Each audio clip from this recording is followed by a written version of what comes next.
Alright, you are welcome to this video and thank you for joining us. Yes, in this video we shall be discussing another concept on limit, and we are still limiting to infinity but on a slightly different concept. So let's see what we mean here. Now, what do we do first here? The first thing we do here is to test our value and see what it gives us.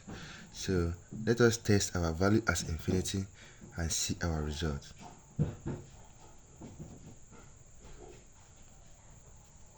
Of infinity squared plus infinity minus 7, all dividing infinity's cube minus 5 multiplied by infinity squared plus 1.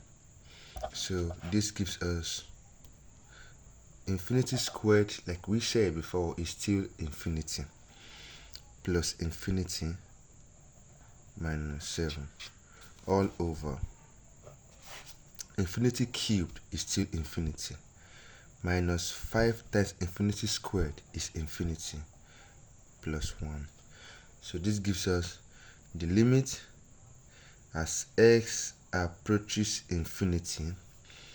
Infinity plus infinity, like that, this would mean a large number plus a large number is still a large number, then minus 7 all over a large number minus a large number is still a large number, then plus 1. So you can guess this. A large number minus 7 is a large number. Same here, a large number.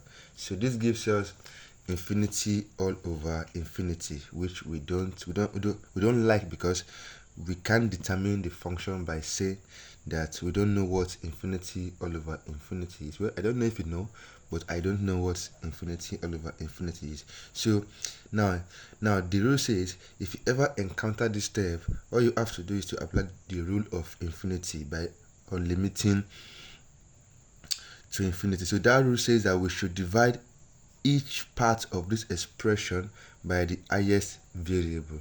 We should divide through on each part of this expression by the highest variable, and as you can see, the highest variable here is s cubed. So all we have to do here is divide each part of this expression with s cubed. So let's do that. So we have the limit as x approaches infinity, x squared over x cubed plus x over x cubed minus 7 over x cubed, then all over x cubed over x cubed minus 5 x squared over x cubed, then plus 1. That is what we have to do. So after doing this, we simplify. So we have the limit as x tends to infinity, s squared divided by s cubed is 1 all over x, as we know, plus x all over s cubed is 1 all over x squared. Then 7 all over s cubed remains the way it is. Now all dividing s cubed all over s cubed is 1 minus 5x squared all over s cubed is 5 all over x, then plus 1. Now immediately after this step, you apply your limit. So putting x as infinity. Now we put x as infinity, we have limit as x tends to infinity, 1 over infinity plus 1 over infinity squared minus 7 over infinity cube, all dividing 1 minus 5 over infinity squared, over infinity plus 1. So if we do this, we'll be getting, now let's see. Now 1 all over infinity, as we know, goes to 0. The same thing here, 1 over infinity squared goes to 0. And the same thing here goes to 0. All over 1 minus 5 over this also approaches 0. Then plus 1. Plus 1. So we have the limit as x approaches infinity of the entire function of this function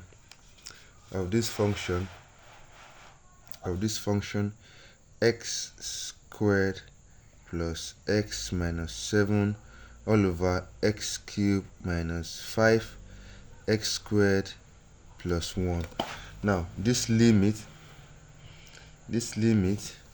is equal to 0 plus 0 is 0, minus 0 remains 0, over 1 minus 0 is 1, 1 plus 1 is 2. So 0 all over 2 is 0, or we can simply imagine that by thinking like this. Imagine 0 as a small number and 2 as a very large number. Now when 2 goes in a very, very small number, that result approaches 0. So 0 all over 2 is actually 0. So the answer to this system is the limit as x approaches infinity, x squared all over plus x minus 7 all over x cubed minus 5x squared plus 1 is equal to 0. And that's what it means. Now this implies that as x approaches infinity for this function, the function itself approaches 0. Thank you, and God bless you as you like and subscribe. See you in the next video.